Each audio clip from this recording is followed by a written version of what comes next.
তোমাদের সাথে একটা সম্পূর্ণ নিরামিষ নটি শাকের চচ্চড়ি শেয়ার করবো। তো এখানে আমি নটি শাক নিয়েছি, ডাঁট সমেত নটি শাকটা নিতে হবে। তারপরে হাফ চামচ সর্ষে আর হাফ চামচ গোটা জিরে ভেজে গুঁড়ো করে নেব। এখানে বড়ি ভেজে নিচ্ছি, এবার বেগুনগুলোকে ভেজে তুলে নেব। এবার ওই তেলেই আমি পাঁচফোড়ন আর শুকনো লঙ্কা দিয়েছি।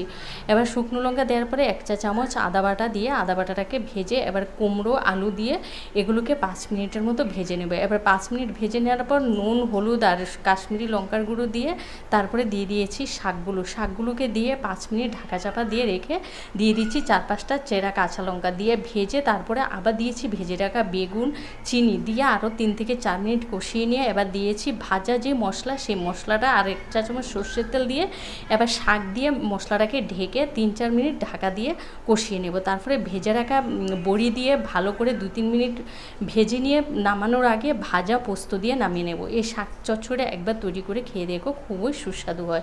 ভালো থেকো, সুস্থ থেকো, আবার দেখা হবে নতুন ভিডিও।